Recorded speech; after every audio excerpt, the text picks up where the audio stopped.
Tu te considères comme maigre et tu veux prendre de la masse musculaire le plus rapidement possible? Ça tombe bien parce que moi aussi je suis passé par là il y a de ces quelques années. Je vais te donner mes 3 conseils qui m'ont permis de passer de 50 à 75 kg. Et crois-moi, quand j'ai commencé la musculation, les premiers mois n'étaient pas glorieux et je pensais que quand on allait faire de la musculation, il fallait juste se concentrer sur avoir un bon programme d'entraînement, une bonne nutrition et bien dormir. Mais ces conseils étaient beaucoup trop larges et méritaient beaucoup plus d'éclaircissement. Parce que si tu penses qu'il faut juste bien t'entraîner, bien manger, bien dormir et tu vas prendre énormément de masse musculaire, crois-moi que tu fais la pire erreur de ta vie. Et toi, je pense que ce que tu veux aujourd'hui, c'est prendre de la masse musculaire le plus rapidement possible en faisant le moins d'erreurs possible. Et ça tombe bien parce qu'au fil des années, au fil des erreurs que j'ai faites, j'ai pu me construire une méthode d'entraînement qui apporte des résultats incroyables à mes élèves, comme tu peux le voir ici avec Évrard, Alexis ou encore Jérémy qui a pris 4 kg en 6 semaines alors qu'il partait pas d'une base de débutant. Et aussi, il reste bien jusqu'à la fin pour la 3e erreur parce que je ne compte même pas le nombre de DM que j'ai par rapport à cette question. Donc effectivement, si tu veux prendre de la masse musculaire, il faut un bon entraînement et une bonne nutrition, ça c'est indéniable. Mais si tu te concentres uniquement sur la nutrition, tu vas surtout prendre du poids, mais ça va être surtout du gras.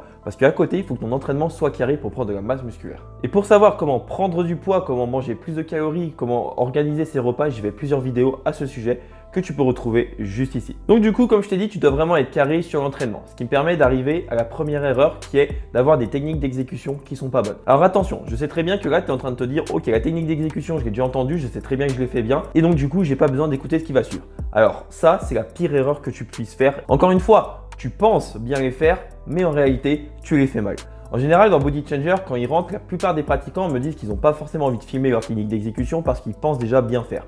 Mais dans 9 cas sur 10, les techniques d'exécution sont vraiment à revoir. Et tu peux avoir en fait le meilleur programme d'entraînement, le meilleur programme de nutrition. Si à côté, tu n'as pas de bonne technique d'exécution, ton programme et ton programme alimentaire ne servira à rien. Parce que souvent, on se dit, ouais, mon programme d'entraînement, il y a quelque chose qui ne va pas, j'arrive pas à le faire, ou mon programme de nutrition, j'arrive pas forcément à avoir les calories, et du coup, c'est pour ça que je prends pas de poids. Mais dans bien des cas, tu as juste à fixer tes techniques d'exécution et tu verras que tu vas commencer à reprogresser. Et donc, le fait d'avoir des bonnes techniques, ça va te permettre de mettre la bonne tension sur les muscles que tu veux vraiment solliciter et pas mettre la tension sur d'autres muscles qui pourraient prendre l'ascendant. Par exemple, si sur tout tes développé, tu as de mauvaises techniques d'exécution, qu'est-ce que tu vas faire? Tu vas mettre surtout l'attention sur tes épaules, donc développer tes épaules et pas du tout tes pectoraux. Le deuxième gros point négatif, c'est que tu as un gros risque de blessure. Tout simplement parce que si tu as une mauvaise technique d'exécution, tu vas mettre ton corps dans des positions dans lesquelles il n'est pas fait pour être, surtout avec de grosses charges. C'est pourquoi, pour avoir des bonnes techniques d'exécution, la première étape, c'est déjà d'aller sur internet chercher comment faire les techniques d'exécution.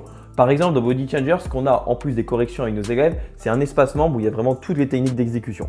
D'ailleurs, tu peux avoir accès à cet espace membre en cliquant sur le premier lien dans la description, sans pour autant prendre l'accompagnement de 3 mois. Une fois que tu t'es renseigné sur internet, tu vas devoir enregistrer ces vidéos sur ton portable pour aller après à la salle de sport. Une fois que tu es à la salle de sport, tu vas te filmer et ensuite tu vas regarder si ce que tu as fait correspond vraiment aux vidéos que tu as enregistrées sur ton téléphone. En général, pour revoir toutes les techniques d'exécution, ça va prendre à peu près entre 1 à 2 mois. Si tu ne sais pas comment te filmer à la salle de sport, c'est tout simple. Donc au pire, tu peux poser ton téléphone par terre. Donc tu prends une bouteille d'eau et tu cales ton téléphone comme ça. Et autrement, si tu peux, tu mets ton téléphone sur un banc ou sur une box de CrossFit. Plus tu seras en hauteur et mieux ça sera parce que tu verras, les angles seront beaucoup mieux. Il y aura moins de chances que l'angle fausse un peu ce que tu regardes. Et donc, pars vraiment avec cet état d'esprit que ce que tu fais actuellement, c'est pas des bonnes techniques d'exécution. Comme ça te permettra d'éviter d'être un petit peu dans le déni ou alors de penser que tu fais tout bien.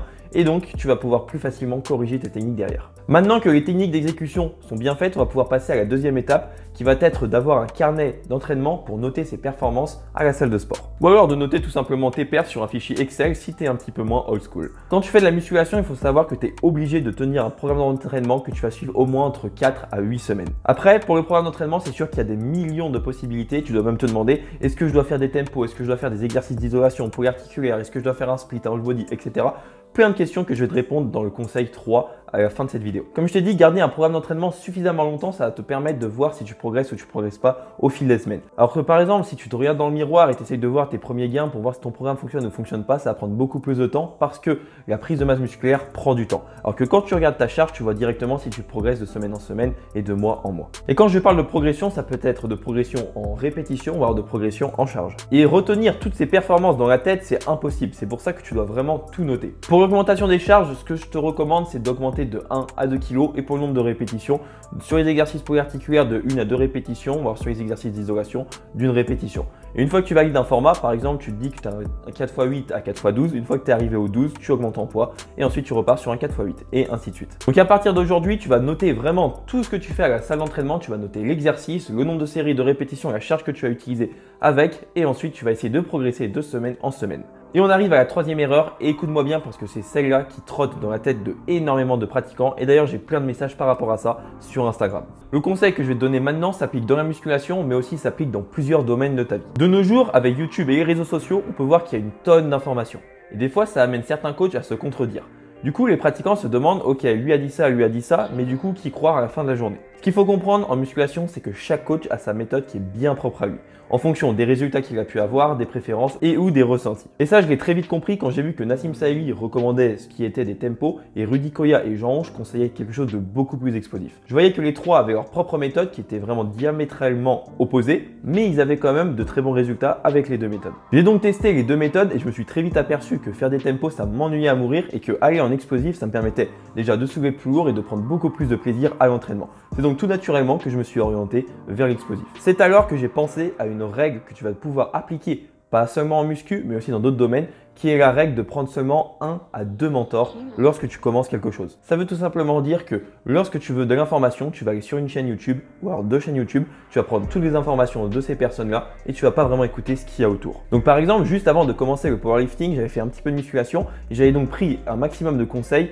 de Rudy Koya et de Lucas Guif. Avec Rudy Koya, j'avais pris tout ce qui est des informations sur les cycles d'entraînement, sur faire des mouvements très explosifs et aussi ne pas aller à l'échec. Et avec Lucas Guif, j'avais pris tout ce qui est de faire un gros volume d'entraînement et aussi de faire un maximum de variations des exercices pour vraiment cibler tous les muscles. Ensuite, je suis passé sur la force, j'avais pris aussi des mentors là et quand je suis revenu en musculation, j'ai pris deux autres mentors américains qui sont Brendan Titz et Mike Israetel qui ont des méthodes qui sont similaires à Rudy Koya et Lucas Guif. Donc aujourd'hui, toutes mes informations viennent de ces deux mentors américains et donc lorsque quelqu'un va dire quelque chose qui est opposé à ce que ces deux personnes ont dit, je ne vais pas vraiment m'en occuper parce que je me concentre vraiment sur ces deux personnes. En fait, il faut savoir que l'être humain a un cerveau qui est vraiment très limité dans tout ce qui est du traitement des informations et donc tu ne peux pas te permettre d'aller chercher à droite à gauche des informations. Et donc le fait de faire ça, ça me permet d'avoir ma méthode qui me permet de progresser et donc c'est cette même méthode que j'utilise avec mes élèves aujourd'hui et qui leur permet d'avoir de très bons résultats. Donc si aujourd'hui tu veux suivre ma méthode d'entraînement, ce que je te recommande tout simplement parce que j'ai fait énormément de vidéos où je vais en détail, je t'explique exactement comment je procède.